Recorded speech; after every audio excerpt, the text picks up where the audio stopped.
le système se casse. En fait, c'est terminé.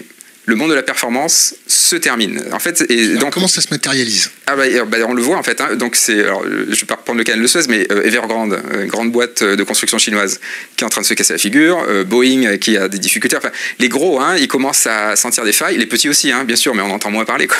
Mais les gros. Et puis il y a aussi autre chose, c'est les ultra performants. Donc Elon Musk, Jeff Bezos, Sam Altman et les autres, hein, il y en a plein d'autres. Là, je prends beaucoup Bruno Le Maire. Bruno, oui. Alors il y a dans un autre style, mais je prends les performants qui ont beaucoup d'argent parce que c'est plus visible. C'est qu'en fait ils sont dans un délire de la performance. Alors on est sorti du culte de la performance pour aller dans un délire de la performance. Donc Elon Musk qui veut aller sur Mars, c'est du délire. C'est un projet de mort. Hein. Aurélien Barraud le dirait mieux que moi. Hein. C'est aller sur un projet de mort. Parce que alors c'est tout simple, c'est pour une raison agricole. Hein. Donc là je vais mettre ma casquette INRAE là. En fait, sur Mars et sur n'importe quelle autre planète, et même sur Terre, on ne sait pas faire l'agriculture circulaire.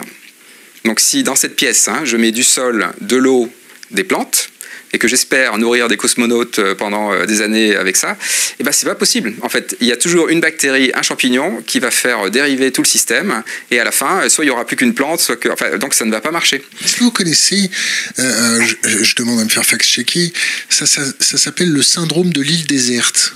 Okay. Vous vous retrouvez sur une île déserte parce que vous êtes naufragé, vous avez deux choix. Soit vous mangez toutes les noix de coco et vous crevez, mais ça prendra un peu plus de temps que si vous coupez tous les arbres, vous faites un radeau, vous prenez toutes les noix de coco et vous essayez de chercher une autre terre promise. Ouais. Est-ce que vous ne pensez pas que la démarche d'Elon Musk, c'est une démarche d'aller chercher une nouvelle terre promise? Alors, sous prétexte d'aller sur Mars, c'est de faire rêver les gens, d'aller chercher une nouvelle technologie, et ensuite, au lieu d'aller sur Mars, faire de la mise en orbitation d'astéroïdes pour faire de l'exploitation autour de la Terre, et potentiellement développer une autre technologie qui pourrait nous affranchir de notre petite planète bleue.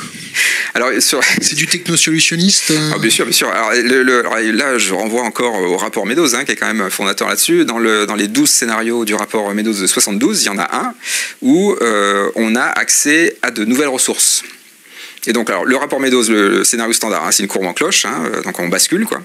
Le scénario avec l'accès aux ressources comme ça, au fond des océans, dans les astéroïdes ou je sais pas où, ça ne change absolument rien à la trajectoire, ça fait juste plus de pollution.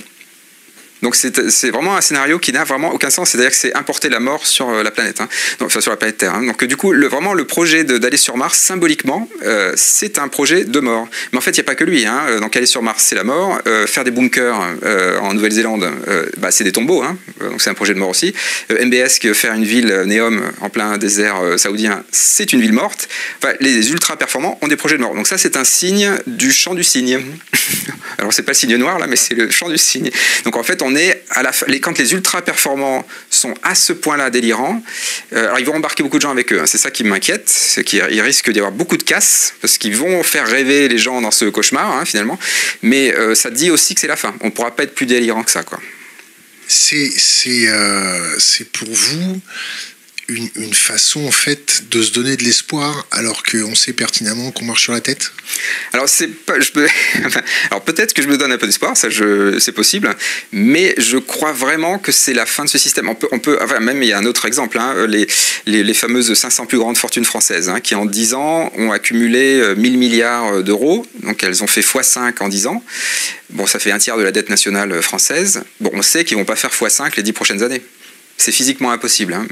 Donc on sait que ça, on arrive à la fin là. On arrive au moment du basculement. Hein. C'est tous les jours plus véridique. Et donc quand ça bascule, ça fait quoi? Alors, est-ce que c'est long et douloureux, ou est-ce que c'est d'un coup? Alors pour moi le basculement, alors c'est là aussi le biologiste, hein, c'est changement de phase. Ouais, le changement de phase. En fait,